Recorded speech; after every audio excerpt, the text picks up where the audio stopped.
Now, after the 1907 panic, a congressional inquiry headed by Aldrich commenced. The question is, was Aldrich on the side of the objective social interest, or was he compromised, deliberately pushing for the bill for personal reasons? Let's consider the fact that Aldrich, a senator from Rhode Island, was far more than a senator. He was widely considered to be a political spokesman for big business. He was also an investment associate of J.P. Morgan and had extensive holdings in banking, manufacturing, and other things. Not that it is defining everything, but we have to keep these things in mind. His son-in-law was John D. Rockefeller, Jr. I think the collusion of vested interest is something to consider with these points. Keep this in mind, because we're going to come back to the path. Going to come back to this when Aldrich comes back up. We're not done talking about Aldrich, but I wanted to throw that out there for that particular point because we're moving linearly through the film. The next debunker issue has to do with the 1910 meeting on Jekyll Island, which points out that, which Zeitgeist points out is a secretive meeting, and that the legislation of the Federal Reserve Act was indeed composed by bankers, not lawmakers.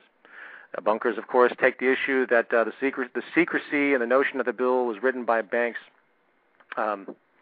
is unfounded. They justify the latter issue. They justified the issue that it was written by banks to point out that the 7 people who went to Jekyll Island, only 2 of them were, quote, political. One was Nelson Aldrich, which we're already beginning to describe, who appears to have strong vested interest in conflicts of interest, if you will, and A.P. Andrews, who I believe was the Treasury Secretary. Evidently, the fact that the other 5 were literally the money trust Lindbergh always talked about has no relevance to the debunker's mind. These men were representing 5 commercial banks, including National Bank of New York and J.P. Morgan. They dismiss the former issue of secrecy, claiming the notion was essentially dramatized by media years later, such as the Forbes magazine article or something to that effect. Now, let's go point by point, because we have to establish this very clearly. As far as who wrote the legislation, how would you feel if commercial institutions in the oil industry, Exxon, Chevron, and BP, they get together without anyone knowing, and they take it upon themselves to make some new law or laws about the distribution and regulation of oil? I think most out there, especially considering modern events, would say to themselves, you know what, that's probably not a good idea. Vested interest has no place in the creation of any type of legislation naturally. I'm not even going to go into the fact that is so far out the window now in the modern world, how vested interest runs everything under the guise of what can only be called fascism, as we've talked about many, many times before. I'm going to leave that for another point. Now, here's what Charles Lindbergh is quoted as saying about the Aldrich plan after the meeting. Aldrich, quote, Aldrich, paid by the government to represent the people, proposes a plan for the trusts instead. Now, the reason for the secrecy is easy to figure out, as has already been implied earlier. 5 of the biggest commercial banks were involved. And, the argument debunkers also use is that the commercial banks were they're of the experience, and we should listen to the experience of the commercial banks. We can trust them and let them create legislation for the people. That is not the way any of these things should go in a profit-based system. I'm not even going to go into the whole extent of that. If you can't see that, then I can't help you. The people meeting on Jekyll Island had unresolvable vested interest, and it was completely obvious. They were the money trust. Now, as far as the secrecy, and this makes it even more transparent, it's obvious that the public would have freaked out if they knew that legislation was being created for a central bank, which historically had all sorts of turmoil for, and it was a collusion with 5 huge commercial banks, which was, in fact, the money trust, if anybody pays attention to it.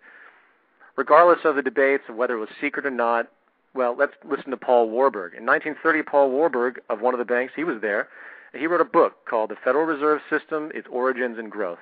In 1930, in this book, he states that the Jekyll Island meeting, he states of the Jekyll Island meeting, but not mentioning its location and the name of the people involved. Quote, the results of the conference was entirely confidential. Even the fact there had been a meeting was not permitted to become public.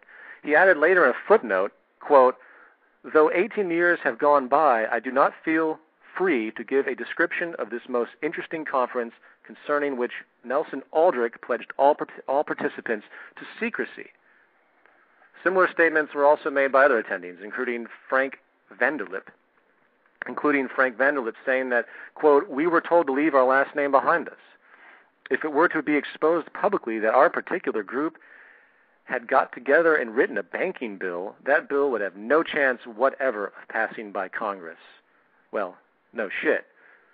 There is really nothing more needs to be stated on this point. It's undemocratic, untransparent meeting of colluded interest of a money cartel working to create a bill that will formalize and make legal their cartel as it exists today.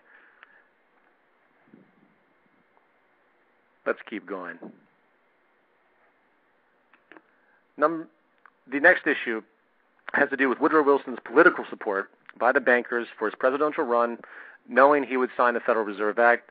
Zeitgeist denotes that he was positioned into the presidency because the bankers knew. The debunkers just deny any evidence that supports this issue, so let's go through it. After the Jekyll Island meeting, the bill which resulted was called the Aldrich Plan. Regardless of the secrecy of the meeting at Jekyll Island, the bill was actually rejected by Congress for reasons that they suspected. They knew what was going on. Congressman Lindbergh made it very clear on December 15, 1911, stating before Congress, the Aldrich Plan, quote, "The Aldrich Plan is the Wall Street Plan. It is a broad challenge to the government by the champion of the money trust. It means another panic, if necessary, to intimidate the people. Aldrich, again, paid by the government to represent the people, proposes a plan for the trusts instead." That aside, there is considerable reason to suspect that Woodrow Wilson's 1912 presidential run was supported by those in favor of the central bank bill, which was later to be called the Federal Reserve Act, as we pointed out. The first thing to understand is that Wilson was noted as in favor of the Aldrich Plan even when he was still at Princeton University. In the words of historian H.S. Keenan, quote, "Woodrow Wilson, president of Princeton University, was the first prominent educator to speak in favor of the Aldrich Plan, a gesture which immediately brought him the governorship of New Jersey, and later the President of the United States. During the Panic of 1907, I'm all over the place today.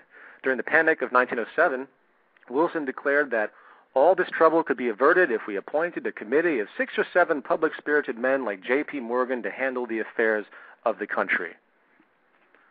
Now, let's talk about the election. It was well known that William Howard Taft, who was running in 1912, was not in favor of the Aldrich bill or this central bank idea. In fact, Taft, who was the incumbent president, had supported the antitrust suits to break up 2 leading J.P. Morgan trusts, International Harvest and U.S. Steel. So, evidence support that the banking interests, in fear that Taft would beat Wilson, who was in favor of the bill, because Wilson and Taft were running against each other, they most likely, and this is where probabilities come in, helped introduce a new party, the Progressive Party, and Teddy Roosevelt was pulled out of retirement to run against both. In turn, in the end, Roosevelt took enough votes away from Taft to allow Wilson to be elected with only 42% of the popular vote. Now, before I go any further, I hope everyone understands that this technique is used all over the place in all countries.